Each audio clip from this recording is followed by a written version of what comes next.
অনেক বেহায়া এখনো হাসে। এইখানে এত বড় অসভ্য বেহায়া, এই বেহায়া এখনো হাসে। চিন্তা করছেন? হ্যাঁ, এত বড়, এত নির্লজ্জ, এত বড় অসভ্য যে এখনো হাসে। অর্থ হইল আমারই, বুঝতেছে সে আমারই কর। আহ আহ আমার মনে হয় কুকুরে কইলে কুকুর মাথা নামাই নেবে।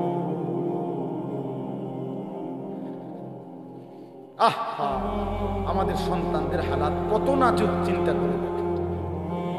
মুসলিম সমাজে বসবাস করে, বাপ মুসলমান, মা মুসলমান, চারিদিকে মসজিদ, চারিদিকে মাদ্রাসা, কত দাড়িওয়ালা, টুপিওয়ালা, পাঞ্জাবিওয়ালা প্রতিদিন মসজিদের মিনারা থেকে উচ্চ কণ্ঠে মাইকের হর্ন দিয়ে আজান হইতেছে।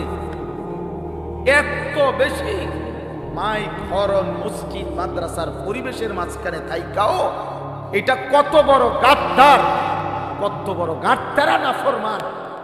এত সুন্দর চারদিকে মসজিদ, মাদ্রাসা, আলেম, ওলামা, দাড়ি, টুপি, মাদ্রাসার পরিবেশের ভেতরে থাইকাও জানোয়ারে একটা সেজদা দেয় না। কত বড় নিকৃষ্ট জানোয়ার, চিন্তা করছে। এই বাপ, এমন সন্তান পাইলা কবরে যাই আফসোস ছাড়ার কিছু।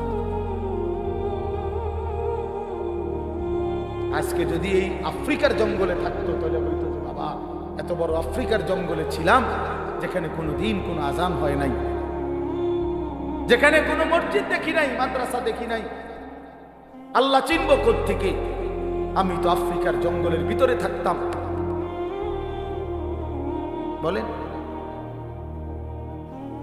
একটা ছেলে বলে, এই ছেলেগুলো বেনামাজি যে ছেলেগুলো, এদেরকে জিজ্ঞাসা করেন যে বাবা তুই কি আল্লাহ চিনলি না, না রাসূল চিনলি না? তুমি বাবা কি মসজিদ চিনলা না, মাদ্রাসা চিনলা না? কোনদিন কি কোরআন দেখলা না? কারো লাশ, কারো জানাজা, কারো কবর কিছুই দেখো নাই? কিচ্ছুই তোমার কলজার মধ্যে কোনো এক বিন্দু কোনো বিবেক, অনুভূতি জাগাইলো না?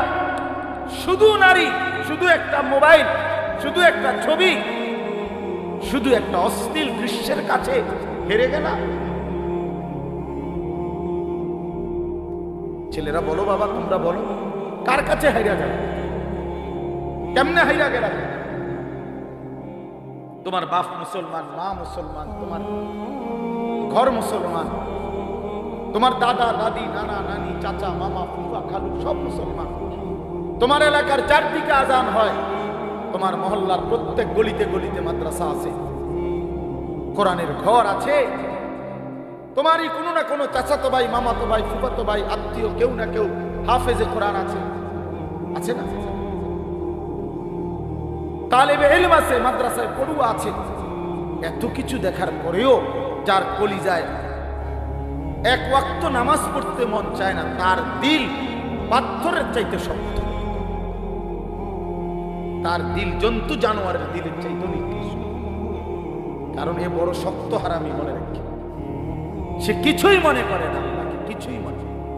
এত মসজিদ, মাদ্রাসা, এত নামাজ, রোজার এত চিহ্ন দেখাও আমি কিছুই বিশ্বাস করি না। আমি বিশ্বাস করি আমার জীবন হলো মোবাইল, আমার জীবন হলো নারী, আমার জীবনের অর্থ হলো ছবি, আমার জিন্দেগির মাকসাদ হলো উলঙ্গ ছবি দেখা, নর্তকী দেখা, জিনা ব্যভিচারের দৃশ্য দেখা, মদের আড্ডা, জুয়ার আড্ডা, নারীর আড্ডা, কোন অশ্লীল মেয়ের পিছনে জীবনটা শেষ করে দেওয়া, খালাস। আমি বুঝছি এটাই জীবন। কিসের মসজিদ, কিসের মাদ্রাসা, কিসের আল্লাহ, কিসের রাসূল, আমি এগুলো বুঝি না। এতটা উল্টে গেল কেন? এত বড় লানত হলো কেন? বলেন বাবা। অতএব আপনাদের কাছে অনুরোধ করলাম, আপনারা আপনাদের বিবেককে নিয়ে ভাবেন। তোমরা ছেলেরাও বাবা রাগ হয়েও না, বুঝতে শিখো বাবা। কে ফিরাবে তোমাদেরকে? কে ফিরাবে? কে ফিরাবে? কে ফিরাবে বাপ? তোমরা কি কোনোদিন মরবা না? আজ যদি মৃত্যু হয়, এই বেনামাজি জিন্দেগি নিয়ে কেমনে কবরে যাই? ঠিক বাকি হযরতে বেলাল রাদিয়াল্লাহু তাআলা, ওনার বাড়ি মক্কা মদিনা, অনেক দূরে, কিন্তু কিন্তু উনি মুসলমান হয়েছেন, সাহাবী হয়েছেন। হযরতে হুযাইফা নবীজির সাহাবী, ওনার বাড়ি মক্কা মদিনা না, ইয়ামান। উনি মুসলমান হয়েছেন, সাহাবী হয়েছেন। হযরতে সালমান, ওনার বাড়ি মক্কা মদিনা না, ওনার বাড়ি ইরান, পারস্য। তো উনি সেখান থেকে আল্লাহ আনাইছেন, উনি কালেমাওয়ালা হয়েছেন। হযরত আবু হুরায়রা রাদিয়াল্লাহু তাআলা, বিখ্যাত সাহাবী, সবাই নাম জানেন। আবু হুরায়রার নাম সবাই জানেন না? উনিও কিন্তু মক্কা মদিনার মানুষ। উনি দাউস গোত্র, এটা অনেক দূরে, কিন্তু সেখান থেকে আল্লাহ ওনাকে আনাইয়া মুসলমান হয়েছেন, সাহাবী হয়েছেন। কিন্তু আবু জেহেল বাড়ির কাছে, আল্লাহর ঘর কাবার সবচেয়ে কাছে, সর্বপ্রথম বাড়ি যার কাবা ঘরের পরে আবু জেহেল। জানেন এটা? আবু জাহেলের ঘরের আগে কারো ঘর নেই, কারো ঘর ছিল, নবীজির ঘরও আরো পিছনে ছিল, সবার ঘর পিছনে। কাবা ঘরের সবচেয়ে নিকটতম প্রতিবেশী ছিল আবু জাহেল। তো কি হয়েছে? কিন্তু বদনসিব, আবুল আহাব কাছে ছিল, বঞ্চিত। এই জন্য এটা আসমানের ফায়সালা। এত কাছে থেকে বঞ্চিত হলো কেন? এত দূরের থেকে আসলো কেন? বুঝছেন না হিসাবটা? তাহলে মূলত ফায়সালাটা কার? ইউতিহি মান ইয়াশা। আল্লাহ বলছেন আমার অনুগ্রহ, আমার দয়া, আমি যাকে ইচ্ছে করি দিয়ে থাকি, আমি যাকে ইচ্ছে করি দিয়ে থাকি। এই জন্য বললাম আর কি, আমরা সবাই শুনতে পারবে, শুনবে, এটা জরুরি না। আল্লাহ যাকে পছন্দ করে, ইচ্ছে করে, তাকে আল্লাহ তাআলা দ্বীনের বুঝ দান। হাদিসের মধ্যে আছে, মান ইউরিদিল্লাহু বিহি খায়রান ইউফাক্কিহু ফিদ্দীন। আল্লাহ যার ভালো চান, কল্যাণ করতে চান, তাকেই আল্লাহ তাআলা দ্বীনের বুঝ দান, দ্বীনের বুঝ দান। নবীজি বলেন, ইজা আরাদাল্লাহু বিআবদিন খায়রান ইস্তা'মালা। আল্লাহ যখন তার কোনো বান্দার ব্যাপারে ভালোর ফয়সালা করেন, তো আল্লাহ তাআলা তাকে কাজে লাগান। সাহাবীরা জিজ্ঞেস করছে, কিভাবে কাজে লাগান? কাইফা ইস্তা'মিলু, হে আল্লাহর রাসূল, আল্লাহ তাকে কাজে লাগান কিভাবে? তো নবীজি বলেন, ইউওয়াফিকুহু লিআমালিন ক্বাবলাল মাউত। আল্লাহ যাকে ভালো চান, তাকে মৃত্যুর আগে আগে নেক আমল করার তৌফিক দান। এটাই তারে কাজে লাগাইছে, যে ঠিক আছে, তোমারই দিয়ে আমি আমার সিজদা দেওয়া, তোমারই দিয়ে আমি আমার ঘরের খেদমত, তোমারই দিয়ে আমি আমার কোরআনের খেদমত। আল্লাহ তাকে আমলের তৌফিক দিয়ে থাকেন। তাইলে এই জন্য বলবো, এটা সবসময় মনে রাখবে, আল্লাহর দেওয়া তৌফিক ছাড়া বান্দা নামাজ পড়তে পারে না। বাত আল্লাহ সবাইকে খাওয়ায়, সেজদা আল্লাহ সবাইকে দিয়ে দেওয়ায় না।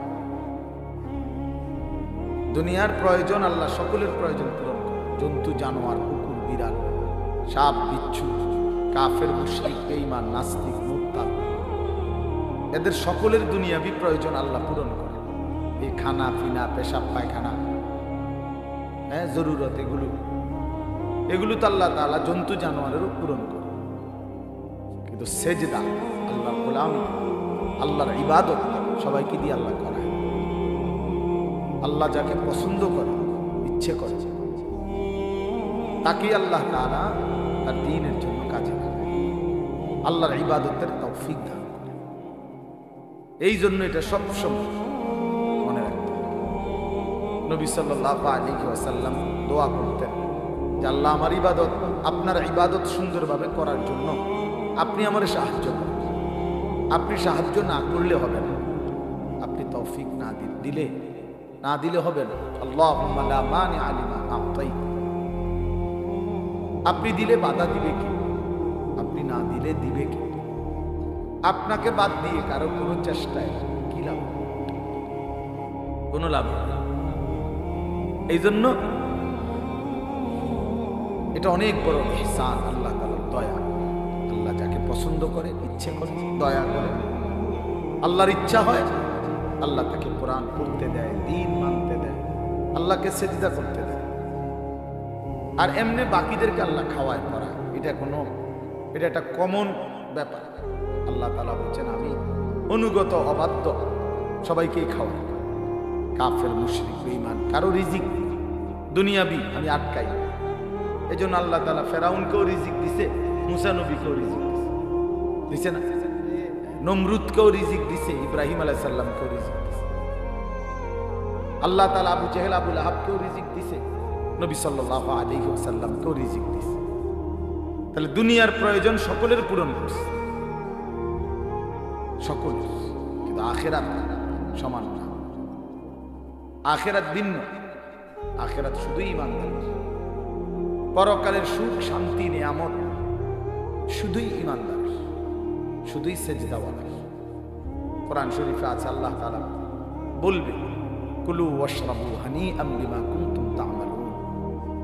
আমার বান্দা বিগত জীবন দুনিয়াতে যে আমল করছো তার বিনিময়ে আজকে জান্নাতে খাও পান করো, ওগুলোর বিনিময়ে।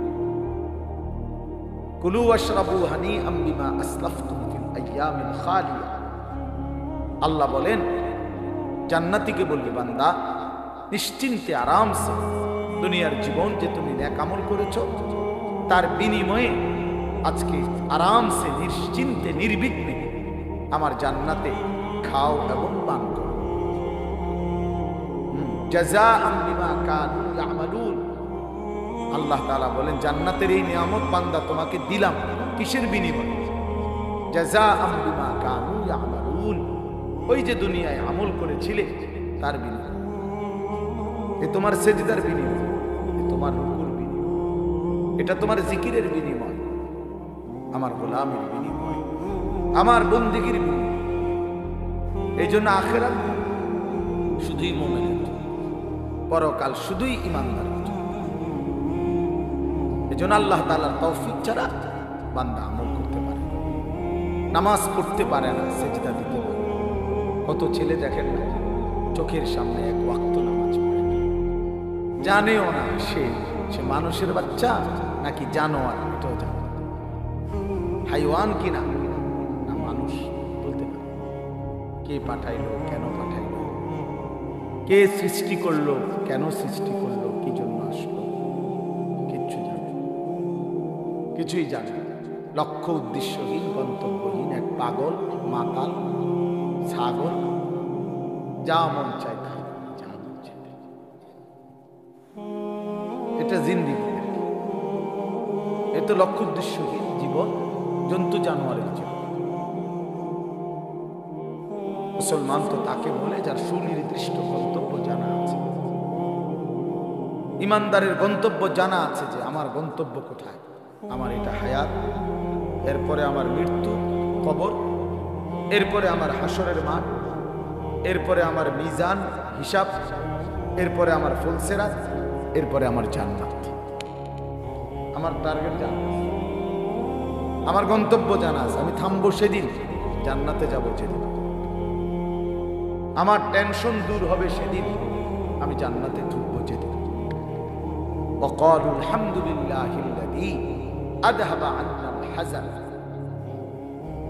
কোরআন কারীমের মধ্যে আছে আল্লাহ তাআলা বলেন জান্নাতি বান্দা জান্নাতে ঢুকে বলবে, আল্লাহ আপনার প্রশংসা করছি, আজকেই আমার চিন্তা পেরেশানি জীবনের তরে শেষ হল। আজ আমি জান্নাতে, এবার আমি নিশ্চিন্ত হলাম, নিশ্চিন্ত হলাম, আর কোনদিন এই জান্নাত থেকে বের হতে হবে। আল্লাহ তাআলা বলছেন আর কখনোই এখান থেকে বের হইতে হবে না।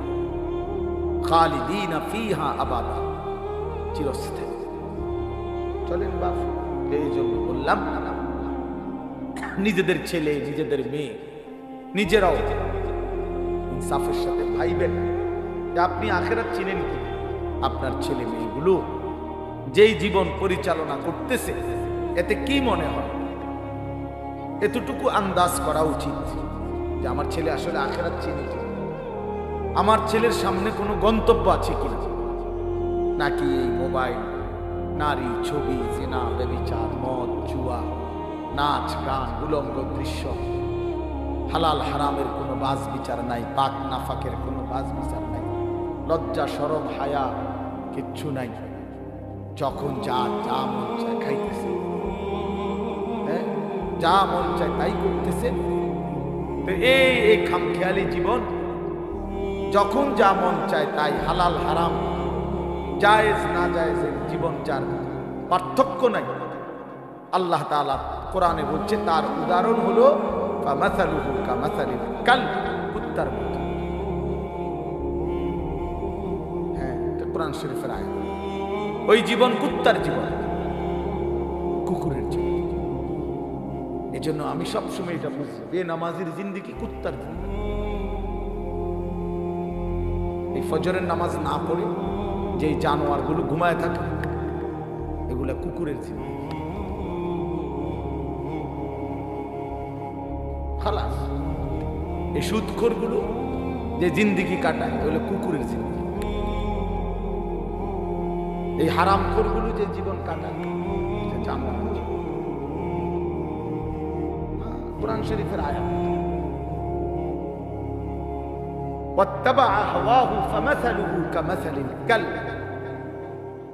আল্লাহ বলছে মনের ইচ্ছা মতো যে চলে, আল্লাহর হুকুমের পরোয়া করে না, হালাল হারাম এর পার্থক্য যে মানে না, আল্লাহ বলছে তার উদাহরণ কামাথালিল কাল, কুত্তার মতো, কুকুরের মতো। ইন তাহমিল আলাইহি ইয়ালহাস আও তাতরুকহু ইয়ালহাস। আল্লাহ বলছে কুকুরের স্বভাব, দৌড়ানি দিল জিহ্বা লম্বা করে হাঁফায়, ছেড়ে দিল দাঁড়ায়া দাঁড়ায়া জিহ্বা লম্বা করে হাঁফায়, জিহ্বা লম্বা করে হাঁফায়, এমন করে। এ কুকুরের স্বভাব। পেলেও অতৃপ্ত, না পেলেও অতৃপ্ত, থাকলেও অশান্তি, না থাকলেও অশান্তি। কারণ হারাম করছে, নাফরমান যে, আল্লাহর অবাধ্য যে, পাক নাফাক, হালাল হারাম। যার কাছে সুদ আর ব্যবসা একই রকম মনে হয়, সে কি মানুষ নাকি? যার কাছে আপন বউ পরের মহিলা সমান মনে হয়, নিজের বউও দেখে, মানুষের বেডিও দেখে, তো তার কাছে কি কোনো হালাল হারামের পার্থক্য আছে কি? তো সে জানোয়ার না তো জানোয়ার কি? সে জানোয়ার না তো জানোয়ারটা কি? তাই বলে, ইনসাফের কথা বলে, নাহলে বিচারে কর কি কর। এই জন্য এটা সবসময় মনে রাখবে। জওয়ান হন আর বুড়া হন, আমি হই আর আপনি হন, হালাল হারামের পার্থক্য যার মধ্যে নাই, কুকুরের মধ্যে কোনো হালাল হারামের পার্থক্য নেই।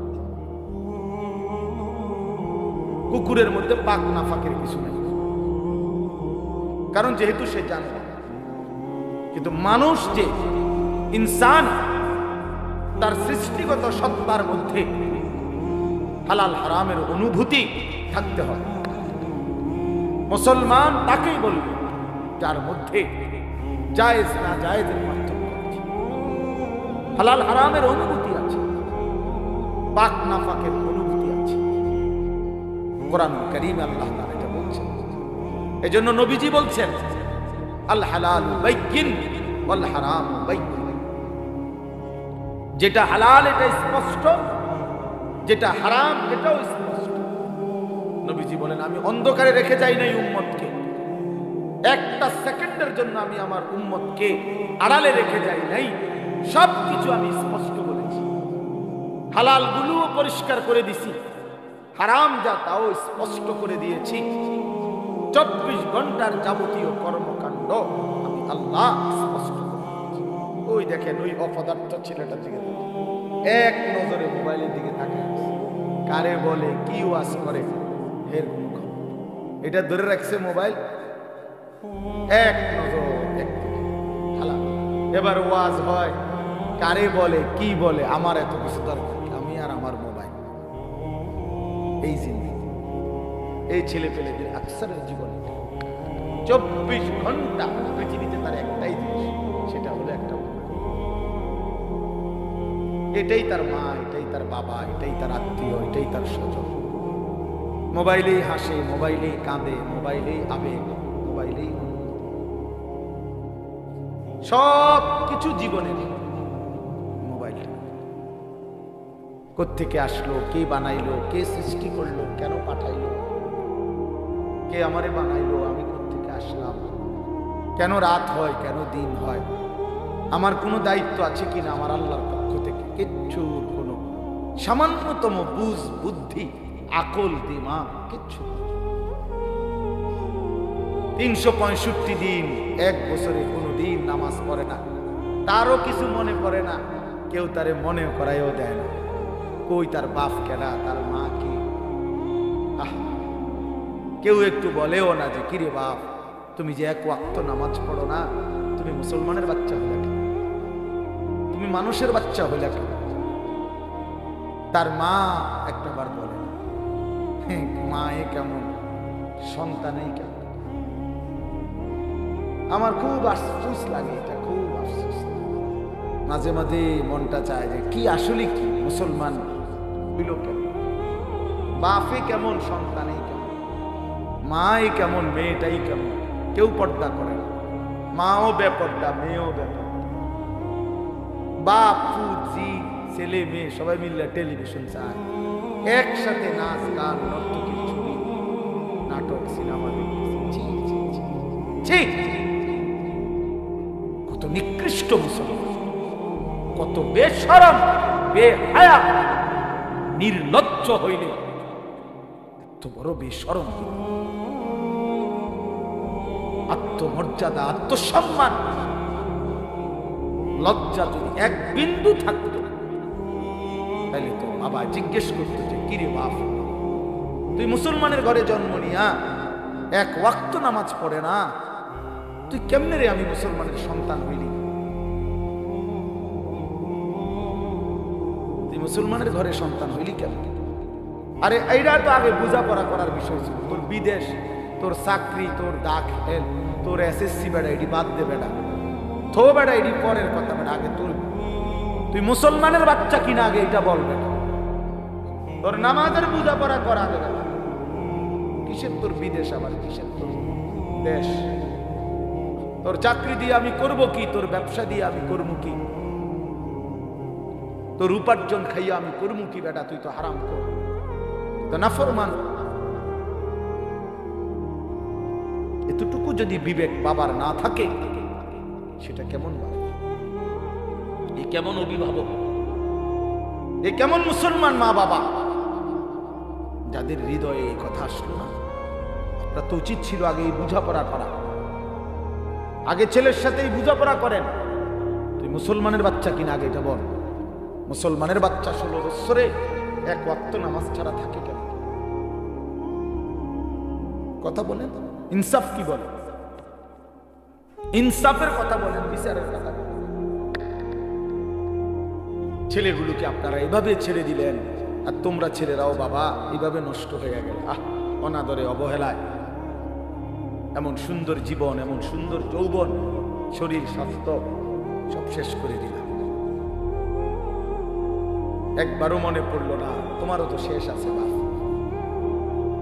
রাত যেমন ভোর হয়, দিন যেমন রাত হয়, তোমারও হায়াতও একদিন শেষ হয়। প্রতি ঘন্টা, মিনিট, সেকেন্ড যায় মানে তোমার হায়াত, আমার হায়াত।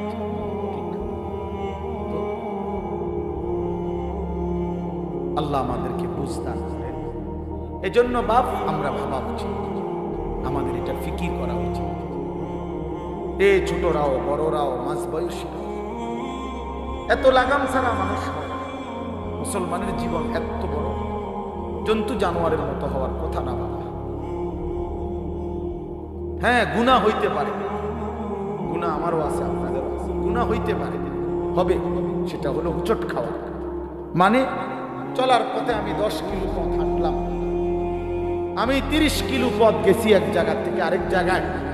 তো এই চলার পথে হয়তো একবার আধবার করে যাইতে পারি, পিছলা খাইতে পারি, ঠিক আছে, এটা হইতে পারে। কিন্তু আমি বুঝি 30 কিলোমিটার একেবারেই ফুরে রইলাম, পিছলা খাইয়া রইলাম। তাহলে ভুল আমার হইতে পারে, গুনাহ আমার হইতে পারে, আমার 6 মাসে কোনোদিন নামাজ ছুটে যাইতে পারে। আমি জীবন চলার পথে কখনো কাউকে রাগ করতে পারি, গালি দিয়া লাইতে পারি, এটা তো হওয়া স্বাভাবিক, হইতে পারে। কিন্তু লাগাতার প্রতিদিন একরকম, এটা মুসলমান? কথা বুঝছেন কিনা? আপনি বুঝি এর প্রত্যেকদিন মিশা কথা বলবেন, আপনি বুঝি প্রতিদিন সুদ খাইবেন, আপনি বুঝি প্রত্যেক দিন ওজনে কম দিবেন, এটা বুঝি মুসলমান? আপনি বুঝি একদিনও নামাজ পড়তেন না, আপনি বুঝি 365 দিনে কোনোদিন ফজরের নামাজ পড়তেন না, এটা মুসলমান? তো এটা তো হুচট খাওয়া না, এটা তো গাদ্দার, এটা তো ইচ্ছা করে ঠান্ডা মাথায় ধীরে সুস্থে ভেবে চিনতে আল্লাহর সাথে গাদ্দারি করতেছে, আল্লাহরে বুড়া আঙ্গুল দেখাইতেছে যে দেখো কইলা কেন সেজদা দিতাম, দিতাম না, চাই কিতা করিলাম। আল্লাহ বলবে অসুবিধা নাই বান্দা, বাতে না খাও, আর তো বেশি কিছু না, দুগা খানাই তো খাও আর গুন যাও, খানা তো কুত্তাও খায়, তবে মনে রাখো কবরে আইসো একটা লাথি দেওয়া মু ফেরেশতারে দিয়া, একটা লাথি, এক লাথিতে বুঝবা আমার নাফরমানির শাস্তি কি। কাল্লা সাউফা তা'লামুন সুম্মা কাল্লা সাউফা তা'লামুন। আল্লাহ বলে বান্দা কবরে আইসো, আমি বুঝায় দেব আমার নাফরমানির শাস্তিটা কি। ফেরেশতা দুই কান বরাবর, আল্লাহর নবী বলছেন নাফরমানের কবরে ফেরেশতা ফায়াদরিবু করবাতান বাইনা উযুনাইহি, দুইটা কান বরাবর ঘাড়ের মধ্যে প্রত্যেকটা আঘাত করবে লোহার হাতুড়ি দিয়ে। ফায়াসিহু সাইহাতান, নাফরমান কবরে এত জোরে চিৎকার করবে, ইয়াসমাউহা মান ইয়ালিহি ইল্লা সাকালাইন। আল্লাহর নবী বলেন দুনিয়াবাসী মানুষ এবং জিন ব্যতীত আল্লাহর সব সৃষ্টি ওই বেঈমানের কবরের চিৎকার শুনতে পাবে, এমন জোরে চিৎকার দিবে। একটা একটা আঘাত এভাবেই চলবে কিয়ামত পর্যন্ত, এভাবেই চলবে কিয়ামত পর্যন্ত। আল্লাহর নবী সাল্লাল্লাহু আলাইহি ওয়াসাল্লাম বলেন নাফরমান পাপীকে যখন কবরে রাখা হবে, তিনটা প্রশ্নের উত্তর যখন নাফরমান দিতে পারবে না, সাথে সাথে কবর তারে এত জোরে একটা চাপ দিবে, একটা চাপ দিয়া ডান পাশের মাটি বাম দিকে, বাম দিকের মাটি ডান পাশে চলে আসবে, হাত্তা তাখতালিফা আদলাউ। আল্লাহর নবী বলেন ডান পাশের পাজরের হাড্ডি ভাইঙ্গা বাম পাশে ঢুকে যাবে, বাম পাশের হাড্ডিগুলো ভাইঙ্গা ডান পাশে ঢুকে যাবে। নবীজি দেখায় দিছে হাত্তা তাখতালিফা আদলাউ, এইভাবে দুই আঙ্গুল একটা যেমন আরেকটার মধ্যে ঢুকে যায়, আল্লাহর নবী বলেন এভাবে পাজরের হাড্ডি একটা আরেকটার মধ্যে ঢুকে যাবে। কি বাপ মনে করছো তোমারে এমনে এমনে ছেড়ে দিব? কি মনে করছো যার ভাত খাইলা তার বুঝি হিসাব দিতে হবে না? কি মনে করছো মুফত এটা? হ্যাঁ, কার পানি পান করেছো, কার ভাত খেয়েছো, কার আসমান, কার জমিন, কার চন্দ্র, কার সূর্য ব্যবহার করেছো বান্দা? কার এটা? তোমার আব্বার? শরীরটা তোমার বাপের নি, চোখ নাক কান তো তোমার আল্লাহর। আলাম নাজআল লাহু আইনাইন ওয়া লিসানান ওয়া শাফাতাইন। আল্লাহ বলে বলো না বান্দা আমি কি দুইটা চোখ দেই নাই? ওহ বাবা কথা বল, আমি কি জিহ্বাটা দেই নাই? আমি কি দুইটা ঠোঁট দেই নাই? তো উত্তরে কি বলবেন যে না দেন নাই? কি বলবেন? কথা বলেন। এই কথা বলার হিম্মত আছে কারো যে আল্লাহ আপনি চোখ দেন নাই, আপনি ঠোঁট দেন নাই? কারো সাহস আছে কিনা এটা বলার? তাইলে আল্লাহই তো দিয়েছেন। আলাম নুসিহ ইসমাকা, হাদিসে আছে নবীজি বলেন আল্লাহ জিজ্ঞেস করবে হাসরের মাঠে, বান্দা বলো না আমি কি তোমার শরীরটা সুস্থ রাখি নাই? ওয়া নুরবিকা মিনাল মা, আমি কি প্রতিবার তৃষ্ণার্ত অবস্থায় তোমারে আমি আল্লাহ তো আমি কি পানি পান করাই নাই? আমি তো পানি পান করিয়েছিলাম, আমি তো তৃষ্ণা নিবারণ করেছিলাম, আমি তো ক্ষুধার চাহিদা পূরণ করেছিলাম, আমি তো কায়নাতের সূর্য চন্দ্র আলো বাতাস দিয়েছিলাম। ওয়াজআলনা নাওমাকুম সুবাতা, আল্লাহ বলে সারাদিনের ক্লান্তি দূর করার জন্য রাত্রি গভীরের ঘুম আমি আল্লাহই তো বানিয়েছি। ওয়াজআলনাল লাইলা লিবাসা, অন্ধকার কালো চাদর দিয়ে ঢেকে পৃথিবীটাকে অন্ধকারাচ্ছন্ন করে দিয়েছি আমি আল্লাহই তোমার ঘুমের উপযুক্ত পরিবেশের জন্যে। আবার দিনের বেলা আলোকিত করে দিয়েছি তোমার উপার্জনের সুবিধার জন্যে। রাতে তুমি ঘুমাইবার জন্য অন্ধকার করে দিয়েছি, দিনে তুমি রোজগার করবা এই জন্য আলোকিত করে দিয়েছি। ওয়াজআলনান নাহারা মাআশা, উপার্জনের জন্য দিন বানিয়েছি, ঘুমাইবার জন্য রাত বানিয়েছি।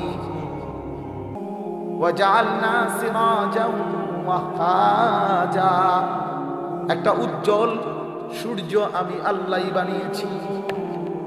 ওয়ানজালনা মিনাল মুসিরাতি মাআন সাজ্জাজা, জমাট বাঁধা মেঘ থেকে আমি আল্লাহ অঝোর ধারায় বৃষ্টি নামিয়েছি। এই জমিনটাকে সিক্ত নরম করেছি, ছোট্ট ছোট্ট ছিদ্র বানিয়েছি।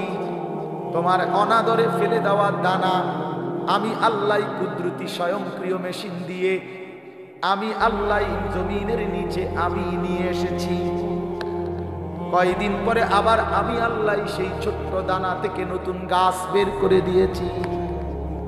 লিনুখরিজা বিহি হাব্বান ওয়া নাবাতা, তাহলে রিজিকের ব্যবস্থা আমি করলাম, ঘুমের ব্যবস্থা আমি করলাম, উপার্জনের পরিবেশ আমি করে দিলাম, শরীর স্বাস্থ্য জীবন যৌবন আমি দিলাম।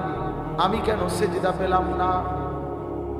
আল্লাহ যদি বলে বান্দা আমি কি অপরাধ করলাম, আমি তোমার এত কিছু দিয়ে আমি কি অন্যায়টা করলাম যেই অপরাধের কারণে তুমি আমারে সেজদা দিলা না?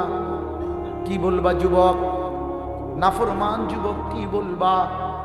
অসভ্য যুবক যে নামাজ পড়ো না, হাইওয়ান তুমি কি বলবা? তুমি মানুষ না জানোয়ার? বেনামাজি তুই মানুষ না জানোয়ার? বল, মানুষ না জানোয়ার বল বেটা।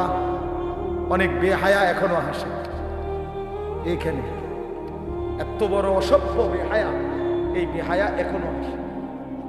চিন্তা করছো? হ্যাঁ, এত বড়, এত নির্লজ্জ, এত বড় অসভ্য যে এখনো হাসে। অর্থ হইল আমারই কর, বুঝলেন নাই? বুঝতেছে সে আমারই কর। আহ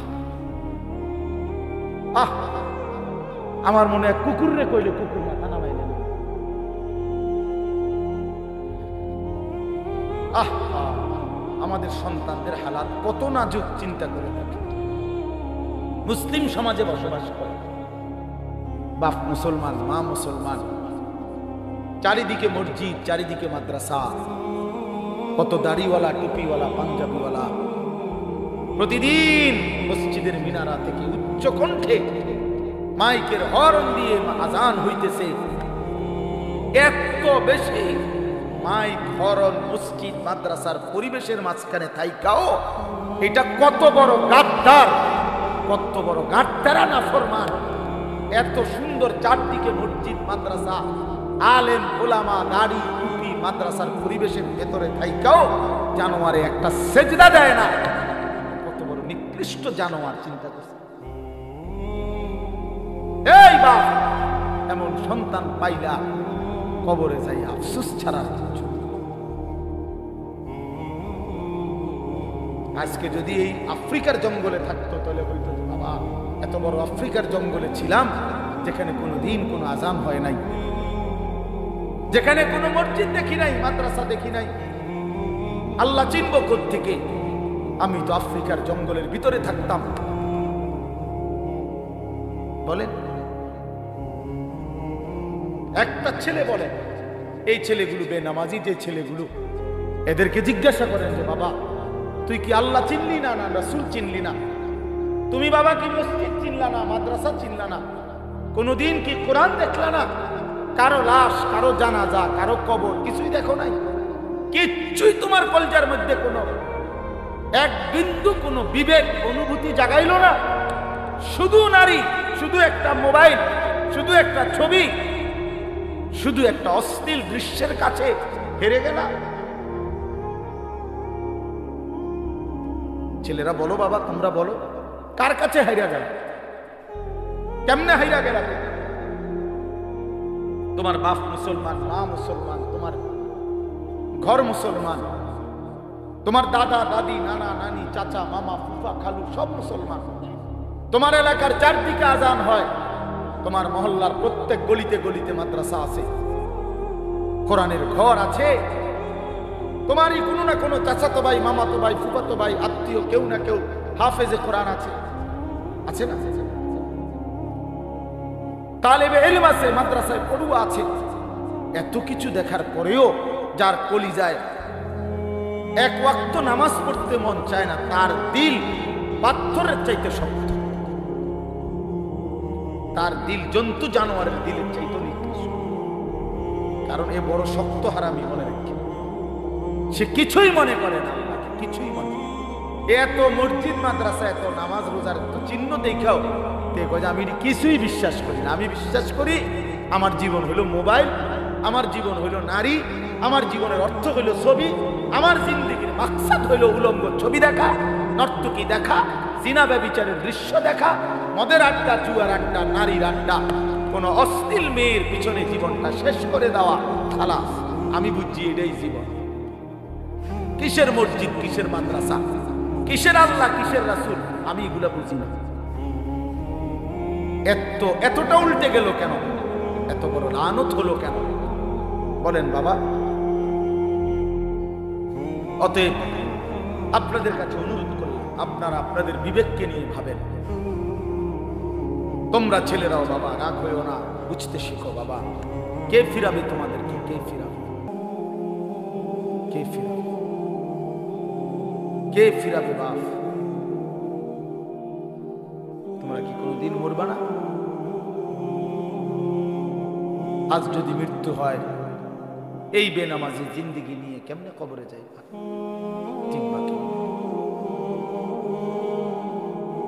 এই নাফরমানের জিন্দেগি নিয়ে কেমনে টিকবা? এই জন্য আমরা প্রত্যেকেই প্রস্তুতি নেই। যদি ভাবতে শিখি, বুঝি, সামান্য অনুভূতি জাগে, তাহলে এই অনুভূতিটাকে কাজে লাগাবার একটা বড় সুযোগ। পিছনের গুনাহ মাফ করে নতুন করে নিজেকে আল্লাহর ইবাদত, ঈমান, আমলের দ্বারা সজ্জিত করার একটা শ্রেষ্ঠতম সিজন, মৌসুম আসতেছে, সেটা হলো মাহে রমজান। বড় বেশি সুযোগ আসতেছে। আল্লাহ যদি দয়া করে হায়াত দেয়, তো পিছনের সব গুনাহ মাফ করিয়ে নতুন সাজে নিজেকে সজ্জিত করার, আখিরাতের রঙে রঙিন করার, জান্নাতের রঙে নিজেকে গড়ে তোলার এক শ্রেষ্ঠতম মাস মাহে রমজান। রমজান মানে অন্য কিছু, রমজান মানে ভিন্ন কিছু। রমজান মাসে মানে নিজেকে বদলানোর মাস, রমজান মানে নিজেকে পরিবর্তনের মাস, রমজান মানে নিজেকে আখিরাতের রঙে রঙিন করার মাস, রমজান মানে আল্লাহ তাআলার মহব্বতে, রাসূলুল্লাহ সাল্লাল্লাহু আলাইহি ওয়াসাল্লামের মহব্বতে ডুবে যাওয়ার মাস। এটা আমাদের সামনে। আল্লাহ আমাদের জন্য রমজানের হায়াত ভিক্ষা দান করে। আল্লাহ যেন আমাদের সকলকে রমজান পর্যন্ত পৌঁছিয়ে দেয়। এই আয়াত দেখেন, আল্লাহ তাআলা বলছেন, ইয়া আইয়ুহাল্লাযীনা আমানু, হে ঈমানদারগণ, কুতিবা আলাইকুমুস সিয়াম, তোমাদের উপরে রোজা ফরজ করা হলো, কামা কুতিবা আলাল্লাযীনা মিন ক্বাবলিকুম, যেমনটা ফরজ করা হয়েছিল তোমাদের পূর্ববর্তীগণের উপর, মানে পূর্বের ঈমানদার উম্মতদের উপর।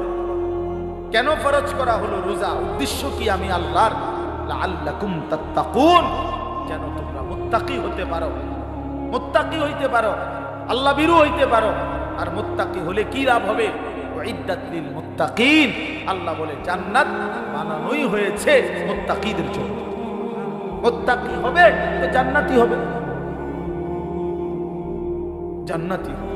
এই আয়াতটার অল্প একটু কথা, আমি এই আয়াতটাই পড়ছি সূরা বাকারার 183 নম্বর আয়াত, দ্বিতীয় পারা, দ্বিতীয় সূরা। এটার উপর আরেকটু কথা বললে আমার কথা শেষ।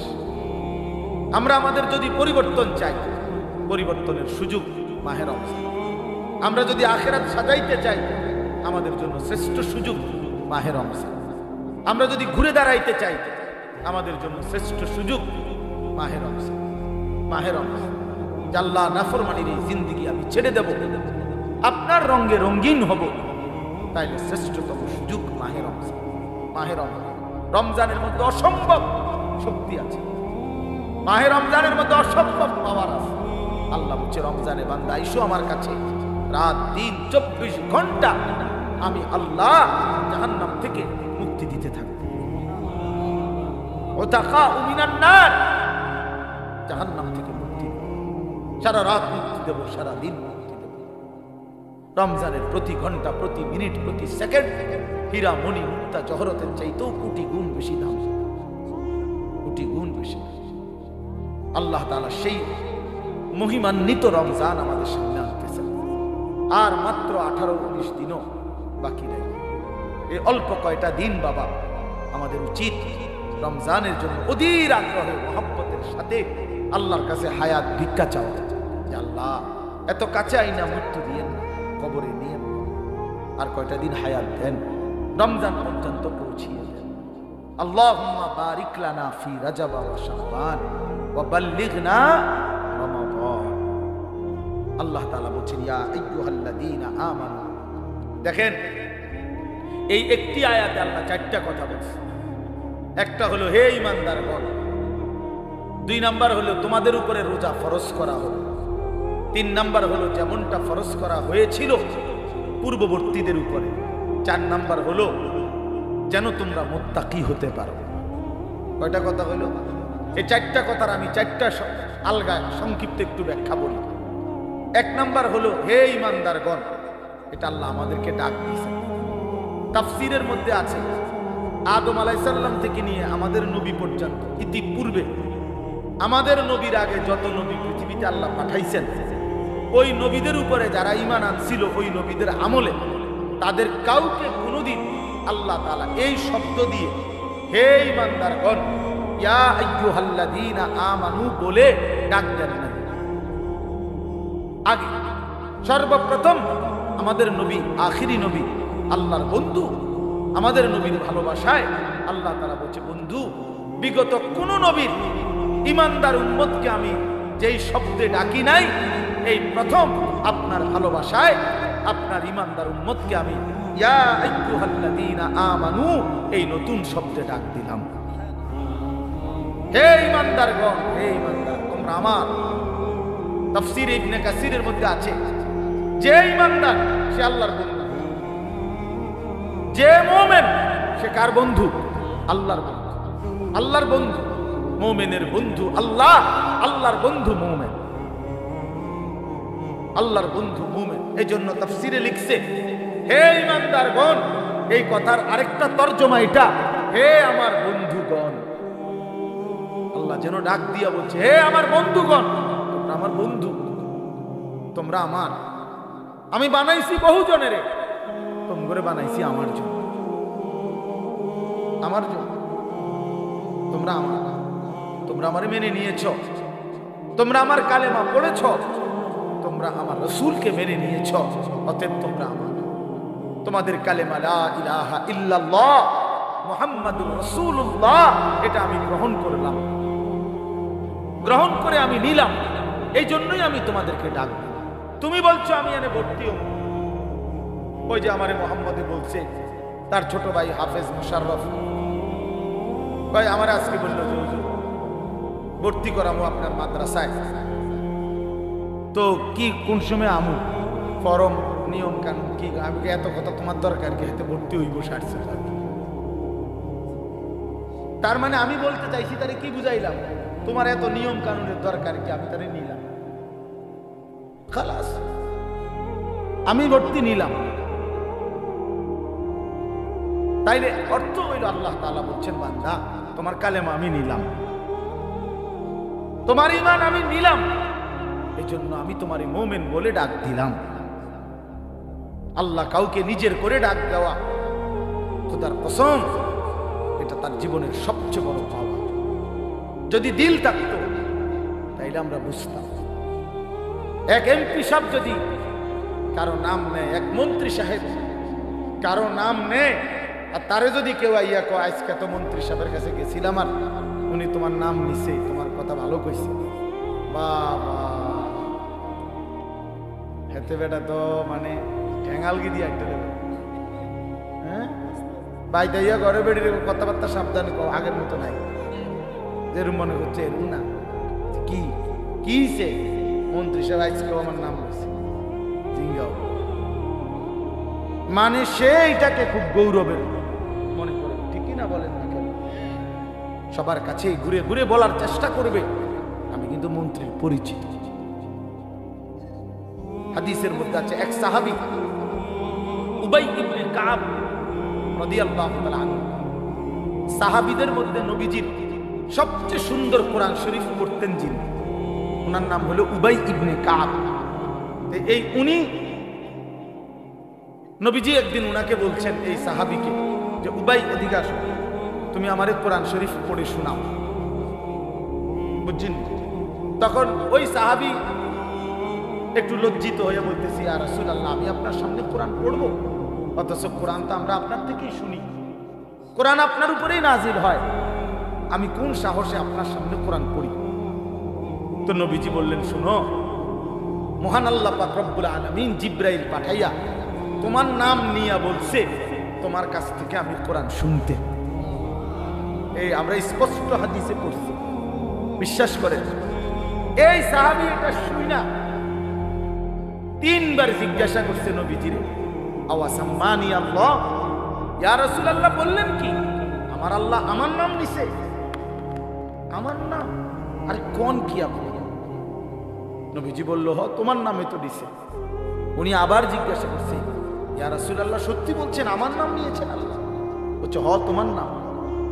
আবার জিজ্ঞাসা করছে, হাদিসের স্পষ্ট শব্দ আছে, তিনবারের পরে এই সাহাবী খুশিতে আনন্দে চিৎকার করে কাঁদতে শুরু করছে আর বলতেছি, ইয়া রাসূলুল্লাহ এক গোলামের কি পরিমাণ সৌভাগ্য, তার মুনিব তার নাম নিয়েছে। তা আমরা আমাদের কালেমার কি পরিমাণ সৌভাগ্য, আমরা একবার বলেছি কালেমা, আল্লাহ আমাদেরকে ডাক দিছে, ইয়া আইয়ুহাল্লাযীনা আমানু, হে আমার কালেমা ওয়ালারা, তোমরা আমার, তোমরা আমার, আমি তোমাদের ঈমান নিলাম, আমি তোমাদেরকে ডাক দিলাম। এক মুমিনের কি পরিমাণ খুশি হওয়া উচিত আপনি শোনেন। 29 নম্বর পারায় একটা সূরা আছে, সূরা মুরসালাত। এই এর আগে একটা সূরা আছে, সূরা দাহার, কোরআনুল কারীমের 76 নম্বর সূরা, 2 পৃষ্ঠাওয়ালা ছোট সূরা। এই সূরাটার মধ্যে জান্নাতের বর্ণনা সবচেয়ে সুন্দর, মানে জান্নাতের বর্ণনা হৃদয় কারা এই সূরাটা আছে। এই সূরাটা যেদিন নবীজির উপরে নাজিল হয়েছে, সেদিন নবীজির সামনে একজন কালো রঙের সাহাবী বসা ছিল, ওয়াইনদাহু রাজুলুন আসওয়াদ, কালো একজন রঙের সাহাবী বসা ছিল, উনি বসা ছিলেন। এই সময় এই সূরাটা নাজিল হয়েছে, নবীজি উনা করে শুনাইছে সূরাটা। তো এই সূরার মধ্যে জান্নাতের এমন হৃদয়গ্রাহী বর্ণনা, এই সাহাবীটা সামনে যিনি বসা কালো রঙের সহজ সরল সাহাবী, উনি এই সূরা এটা শুননা জান্নাতের আশায় খুশিতে একটা চিৎকার দিয়েছে, এক চিৎকারে হাদিসে আছে উনি ওইখানে ইন্তেকাল করছে। এখানে তখন আল্লাহর নবী বলেন, ওয়াল্লাহি লাকাদ আখরাজা নাফসা সাহিবিকুম শাওকু ইলাল জান্নাহ। নবী বলেন, আল্লাহর কসম, জান্নাতের প্রবল আকাঙ্ক্ষায় তোমাদের বন্ধু জীবন দিয়ে দিল। निकल जाए दम तेरे कदमों के नीचे, यही दिल की हसरत, यही दिल की आरज़ू है। এটা উর্দু শের, অর্থ হলো, হে প্রিয়তম, তোমার পায়ের নিচে জীবন দিলাম, জান দিয়ে দিলাম, আর এটাই ছিল আমার সারা জিন্দেগীর তামান্না, দিলের আকাঙ্ক্ষা, যে তোমার জন্য আমি জীবন দেব।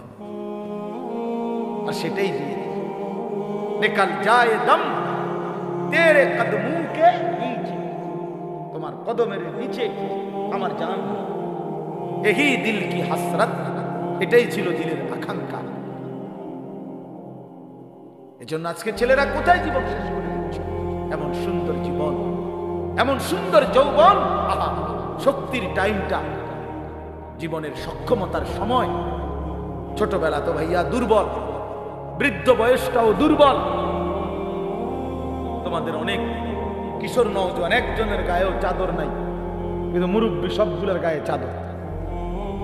দেখো চাকায়া, এ চাচারা তো আমার সব পরিচিত চাচা। অর্থ হইল এই বৃদ্ধের এই দুর্বলতা তাকে চাদর গায়ে দিতে বাধ্য করেছে। তার শরীরে শীতের অনুভূতিটা বেশি, ঠিক কিনা বলেন? কিন্তু তোমরা নওজোয়ান, তোমাদের অধিকাংশ কারো গায়ে চাদর। তোমরা দেখো ভাইয়া, আমার গায়ে কোনো চাদরে নাই। তাইলে বুঝাইতে চাইলাম এই শক্তির সময় যৌবন। যুবক চাইলে পাহাড় কাইটা সমান করতে পারবে, যুবক চাইলে সাগর নদী মাটি দিয়ে ভরাট করে দিতে পারবে। একটা এলাকার যুবক ছেলেরা যদি চায়, সবার হাতে হাতে মদের বোতল পৌঁছাই দিতে পারবে। একটা সমাজের ছেলেরা যদি চায়, সবার হাতে হাতে নামাজের মুসল্লাও তুলে দিতে পারবে। অতএব ছেলেরা, তোমরা যারা যুবক আয়োজন করছো, আমি তোমাদের উৎসাহ দেই, একটু আগাও, এখানে থাইমা যাইও না। একটা মাহফিল করছি, এক ফোটলা বিরিয়ানি খাওয়াই দিছি, খালাস না বন্ধু, একটু আগাও। তোমরা আবার বসো, যে কয়জনে মাহফিলের আয়োজন করছো, তোমরা আবার বসো, যে আমরা কেমনে একটু ভালো হইতে পারি, একটু চরিত্রবান হইতে পারি, আমরা কেমনে নিজেরা নামাজ ধরতে পারি। একটু যদি হিম্মত করো যুবক, ইনশাআল্লাহ ভালো হবে। শনিবার দিন আমি আমার মাদ্রাসায়, এই শনিবারে সকাল 10টা থেকে বিকাল 4:30 পর্যন্ত, এইবারই প্রথমবার আমি আলাদা 16 বছর থেকে 30 বছরের নিচে যাদের বয়স, এই কিশোর যুবকদের জন্য আলাদা ইসলাহি মজলিসের আয়োজন করছিলাম। আমার শায়েখ আল্লামা মুফতি মুশতাকুর নবী সাহেব বয়ান করছেন, আল্লামা মুফতি আমজাদ হুসাইন সাহেব বয়ান করছেন, হযরত মাওলানা মুফতি ইউসুফ বিন ইকবাল বয়ান করছেন, আমাদের কুমিল্লা ক্যান্টনমেন্টের বড় একজন শিশু বিশেষজ্ঞ ডাক্তার মিজানুর রহমান, উনি বয়ান করছেন। আমি নিজে কিছু কথা বলছি। প্রায় 600 ছেলে এন্ট্রিভুক্ত আসছে, উপস্থিত হয়েছে 600। সন্দ্বীপে, চট্টগ্রামে আমরা প্রতি বছর সন্দ্বীপ যাই, সেখানে 4টা-5টা ছেলে ফজরের নামাজের জন্য, তারা বন্ধু, কলেজের ছেলে, 4-5 জন ছেলে মাত্র। ওরা একদিন সিদ্ধান্ত নিছিল, ওরা সবসময় ফজরের নামাজ পড়তো, তো ওরা একদিন সিদ্ধান্ত নিছে যে ফজরের পরে তারা সন্দ্বীপ তো সাগরের পারে, তো সাগরের পারে হাঁটতো তারা। তো তারা একদিন সিদ্ধান্ত নিছিল আজ থেকে 1 বছর আগে, যে আমরা সকালবেলা না হাইটা, চলো আমরা বন্ধুদেরকে ফজরের জন্য জাগাই, ফজরের ক্যাম্পেইন করি, ফজরের জন্য গণসংযোগ করি। এই 4-5 জন ছেলে উদ্যোগ নেওয়া শুরু করছে। ঠিক 1 বছরের মেহনতে এই গত নভেম্বর, 24 সালের নভেম্বরে আমি গেছি মাহফিলে, ওইখানে তারা আমার লিস্টেড, ফজরের পরে আমি তাদের জন্য আলাদা বয়ান করছি, তাদের আলাদা মাহফিল হয়েছে ফজরের পরে। মানে রাতে আমি যেই প্যান্ডেলে ওয়াজ করছি, ওই প্যান্ডেলটা তারা সকালের জন্য আবার ভাড়া নিছে। বুঝেন না এই কথা? আমি ওখানে ছিলাম, আর ওখানে রাত্রে আসা যায় না, ওইটা সন্দ্বীপে স্পিড বোট দিয়ে আইতে যাইতে হয়, তো রাইতে আওয়ানের সিস্টেম নেই, থাকতে হয়। এই জন্য ফজরের পরে আবার বয়ান করছি 1.5 ঘন্টা। তো ওরা, আমি বললাম এত ভোরে ছেলেরা আইবনি, কয় হুজুর আসবে ইনশাআল্লাহ, আপনি দেখেন। তারা আমারে দেখাইছে কাগজে কলমে লিস্টেড করা প্রায় 4,500 ছেলে এখন ফজরের নামাজ জামাতে। যুবক চাইলে কি না পারে, যুবক চাইলে ভাঙতে পারে, যুবক চাইলে গড়তে পারে, যুবক চাইলে বুলডোজার দিয়ে সমান করে নাকি সমান করে। আবার সেই ভাঙার উপরে যুবক চাইলে করতেও পারে। আল্লাহ তাআলা নওজোয়ানের শরীরে অসম্ভব হিম্মত দান করেছে। এই জন্য বাপ আমি যুবক যারা তাদেরকে উৎসাহিত করলাম। মহান আল্লাহ পাক রব্বুল আলামিন আমাদেরকে বলছেন, আমি তোমাদের ঈমানদার, ঈমান নিলাম, আমি ঈমান দিছি বান্দা। আমি গত বছর যখন তাবলীগের সফরে ছিলাম দিনাজপুর জেলায়, গত বছর আগস্ট মাসে ৭২ বছর বয়স্ক একজন হিন্দু লোককে কালেমার দাওয়াত দিছিলাম। ওনার 2 ছেলে মুসলমান।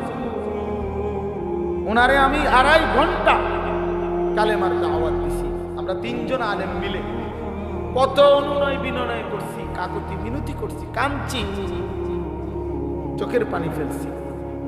একটা বার চাচা কালেমা পড়েন, আপনার ছেলে মুসলমান, ছেলের বউ মুসলমান, আপনার নাতি নাতনি সব মুসলমান, আপনি এখনো বসে আছেন কেন? আহা, এই ৭২ বছর হয়ে গেছে। ওরা মিয়া কয় আমি না, আমি এটা বলবো, বলে নাই। আমি আমার সাথীদের কাছে, আমার 26 জন সাথী নিয়ে চিল্লাই গেছি, 16 জন আলেম, এক চিল্লা সফরে 950 মানুষ আল্লাহর রাস্তায় বের হয়েছে। চিল্লা আল্লাহই করাইছে। তো বলতেছিলাম, আমি সাথীদের কাছে এসে বলছিলাম যে দেখেন ৭২ বছর বয়স হয়ে গেছে, এক আল্লাহর বান্দা তার জবান দিয়া কোনদিন তার মালিকের নামটা বের হয়। আর আমারে আপনারে আল্লাহ তাআলা কত বড় তৌফিক দিছে যে আমরা কত হাজারবার লক্ষবার কালেমা লা ইলাহা ইল্লাল্লাহ মুহাম্মাদুর রাসূলুল্লাহ এটা যে আমরা পড়তে পারি, পড়তে পারছি, এই সৌভাগ্যের কৃতজ্ঞতা। এটা যদি আল্লাহ আমাকে জবান দিয়ে কোনোদিন না বলাইতো।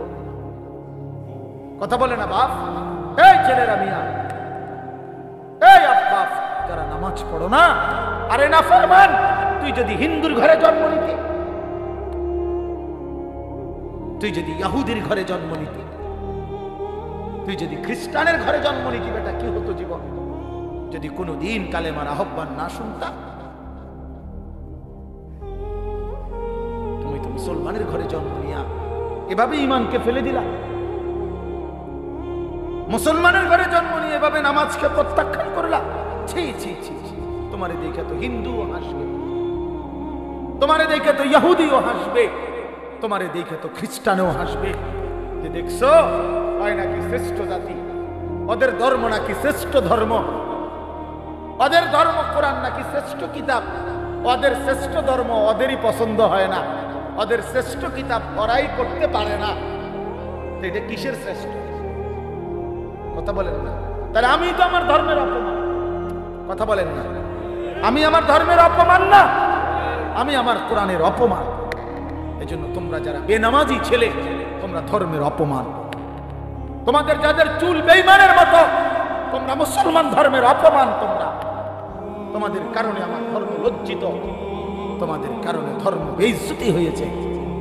তোমরা ইসলামকে অপমানিত করলা, আল্লাহকে অপমানিত করলা, আমার নবীর শ্রেষ্ঠতম 23 বছরের আদর্শকে তোমরা অপমানিত করতে।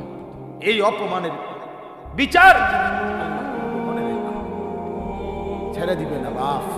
আল্লাহ কোরআনে বলছে, বান্দা আমি 1 সেকেন্ড ছাড়বো না, আমি হিসাব নিব। তুমি আমারে কি মনে করছো বান্দা? আর দুগা খাওয়াইছি দেখে তুমি মনে করছো আমি মাতি না? হ্যাঁ, কিটা মনে করছো? এ পেশাব পায়খানার ভাত তুমি মনে করছো? আমি কিছুই বলবো না, কিছুই বলবো না। তুমি জানো না ফেরাউনকে শোয়াইছে কে? তুমি জানো না কারুনকে শোয়াই দিছে কে? তুমি জানো না নমরুদ সাদ্দাতকে নিশ্চিহ্ন করে দিয়েছে কে? তুমি শোনো নাই? তুমি আন্দাজ করো নাই আমি আল্লাহ কেমন?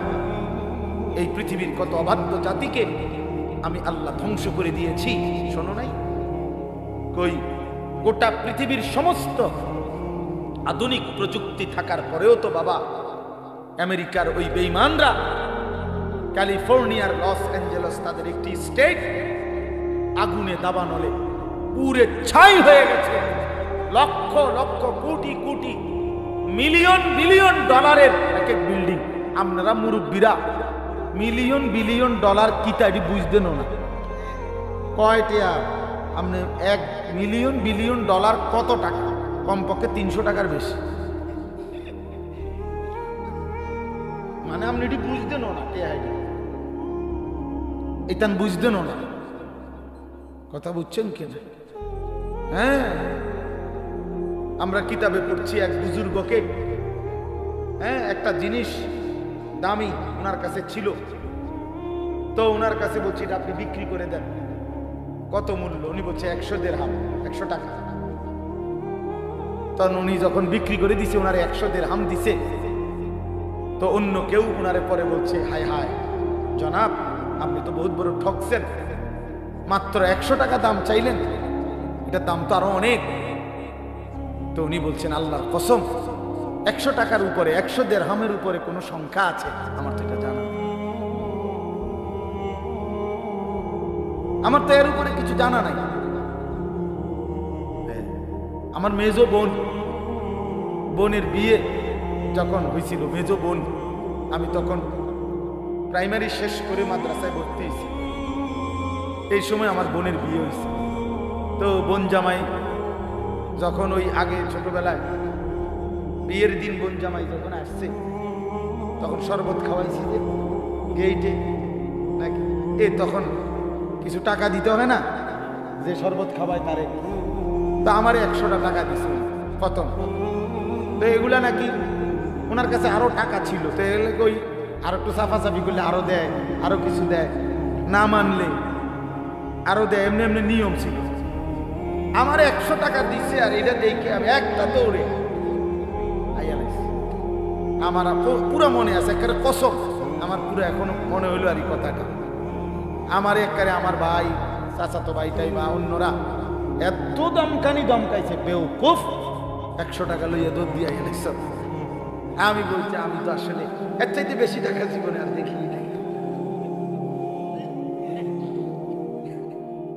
তো বলতে চাইলাম, হাজার হাজার কোটি কোটি মিলিয়ন ডলারের এই বাড়ি ভবন, এগুলো পৃথিবীর সর্বাধুনিক প্রযুক্তি দিয়ে, অত্যাধুনিক প্রযুক্তি থাকা সত্ত্বেও, আধুনিক সরঞ্জামাদি থাকার পরেও বাপ আল্লাহর দেওয়া আযাবে আগুনে যখন জ্বলছে, এই কয়দিন হইল কোনো বেঈমানে 1 সেকেন্ডের জন্য আগুন নিভাইতে পারে না।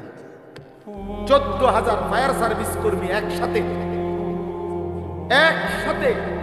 আপনার পানি দিছে, আরো বাড়ে, আগুন আরো বাড়ছে।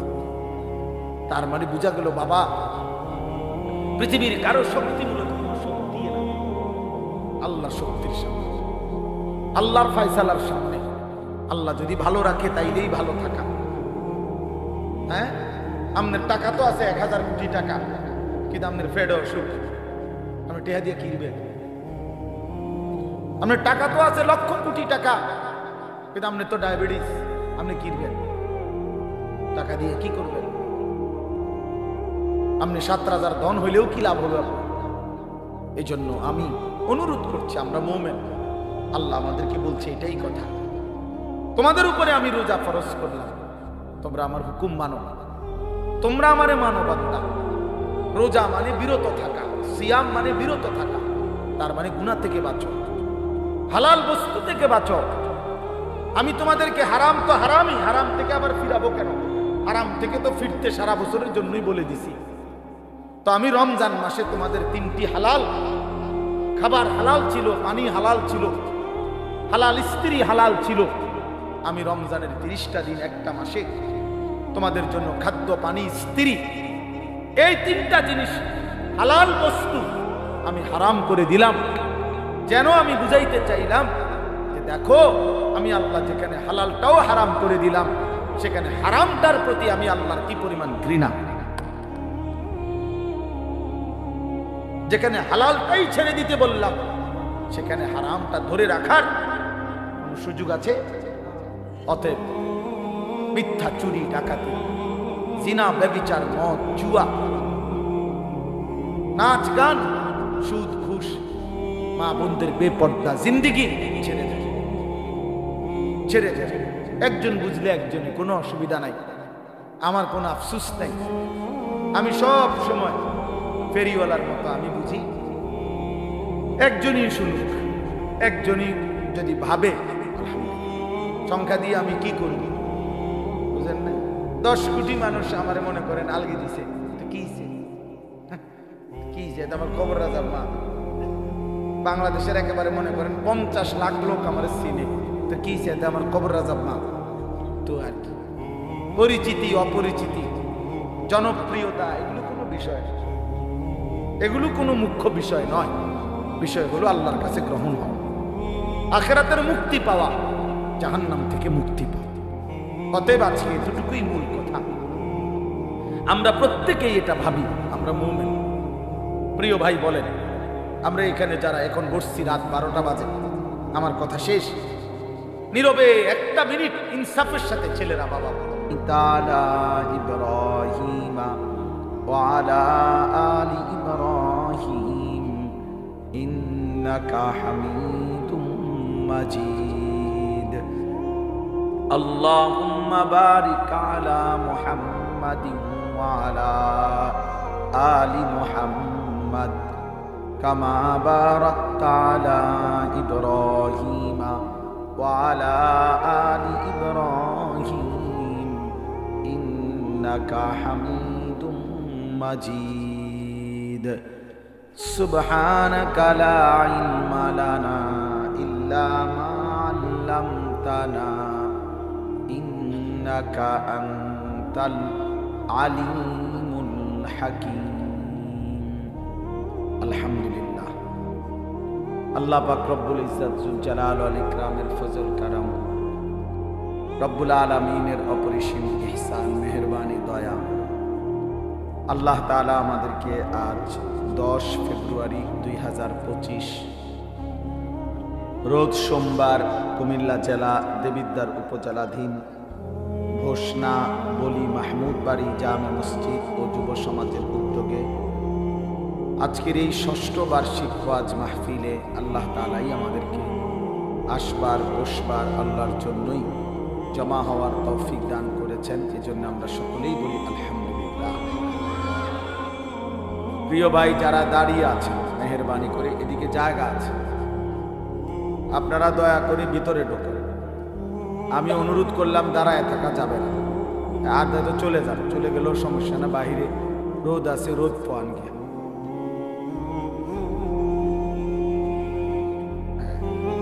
মাশাআল্লাহ, ভিতরে ঢোকেন। ও বাবা ভিতরে ঢোকো, নয়তো যাও বাহিরে যাও। হ্যাঁ যাও, বাইরে ঘুরে আসো, বিরিয়ানির টাইমে আসো।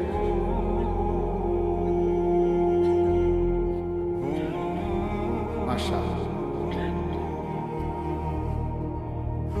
না কোনো সমস্যা নেই, সবাই শুনতে হবে, এটা জরুরি না। কথা বুঝছেন? সকলেই আল্লাহর কথা শুনবে, এটা জরুরি না, এবং সবার সৌভাগ্য হবে, এটাও জরুরি না। আসমানের ফয়সালা, আল্লাহ তাআলার ফয়সালা। আল্লাহর কথা বলতে পারা এটাও সৌভাগ্য, শুনতে পারা এটাও সৌভাগ্য, ইন্তেজাম করতে পারা এটাও সৌভাগ্য। যালিকা ফাদলুল্লাহি ইউতিহি মান ইয়াশা। আল্লাহ তাআলা বলছেন এটা আল্লাহ তাআলার ফজল, অনুগ্রহ, দয়া। তিনি যাকে ইচ্ছে করেন দিয়ে থাকে, তিনি যাকে ইচ্ছে